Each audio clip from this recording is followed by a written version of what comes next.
Bonjour, j'espère que tu vas bien. Alors ce matin, j'ai juste un petit message à partager avec toi ce matin rapidement. C'est sur l'histoire de Abraham et Lot. Alors Abraham et Lot étaient tellement très proches. Et puis à un moment, il y a eu des disputes entre le berger de troupeau d'Abraham et ceux de Lot. Alors Abraham dit à Lot, frère, on est une famille. Je n'aimerais pas qu'on dispute comme ça en tout moment. Alors ça sera mieux seulement qu'on se sépare. Si tu prends gauche, moi je prends droite. Si tu prends droite, moi je prends gauche. Alors c'est là où mon message commence, la séparation. Abraham avait très mal au cœur. Parce que la séparation, ça fait toujours très mal au cœur. Mais la séparation nous apprend beaucoup de choses. La séparation nous apprend que ce n'est pas tout le monde qui sera avec toi jusqu'au bout de ta destination. On ne finira pas notre chemin seulement avec ceux avec qui on a commencé depuis l'enfance. Voilà pourquoi tu verras deux meilleurs amis d'enfance devenir des inconnus et deux inconnus devenir de meilleurs amis. Parce que être ami d'enfance n'a rien à voir d'être ami de la destinée. La vie nous apprend que dans notre parcours de la vie, on aura des amis de la destinée et des amis pour une saison. Et la vie nous apprend aussi que dans notre parcours de la vie, on rencontrera toutes sortes de personnes.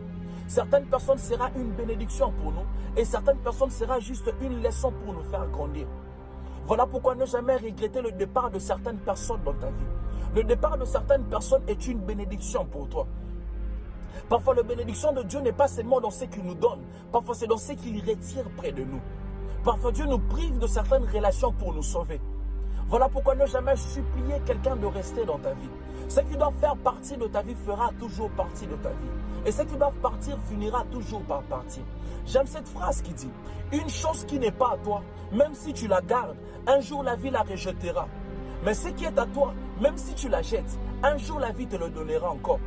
Tu ne perds jamais ce qui n'a jamais été à toi.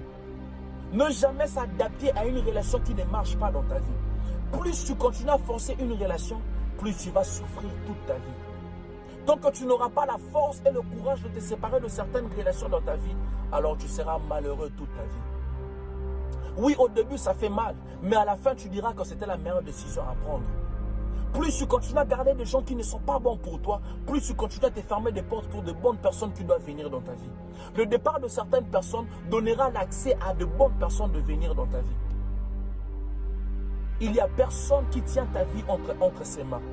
Joseph a été vendu par ses propres frères, mais cela ne lui a pas empêché de devenir grand en Égypte. Si tu es appelé à être grand, tu seras toujours grand avec eux ou sans eux, parce que ta vie est entre les mains de Dieu. Alors pour finir rapidement, Abraham apprend que Dieu était en train Dieu voulait détruire Sodome et Gomorrhe. Il a commencé à prier pour Sodome et Gomorrhe. Pourquoi? Parce qu'il savait aussi que son frère était là, Lot. Il était là. Abraham nous apprend quoi? Abraham nous apprend que malgré qu'on s'est séparés, on n'est pas des ennemis. La séparation ne fait pas de nous des ennemis. Ce n'est pas parce qu'on n'est plus des amis qu'on doit devenir des ennemis, non. Être ennemi, c'est le jeu de petits enfants. C'est quand on était de petits qu'on avait tendance de couper le papier. Hé, ennemi. Mais un grand ne reste pas ennemi. Un grand garde de bonnes relations. Je te garde dans mon cœur, mais plus dans ma vie. J'aimerais bien te voir manger. Ça me fera du bien. Je veux te voir manger, mais plus sur ma table. J'aimerais bien te voir progresser. Ça me fera du bien, mais je n'ai plus rien à voir avec. Je ne suis pas ton ennemi. Se séparer ne fait pas de nous des ennemis. On garde de bonnes relations, mais on n'est plus ensemble comme avant. C'est ça la vie. C'est juste ça le petit message que j'allais partager avec toi. Alors que mon Dieu te bénisse. Merci beaucoup.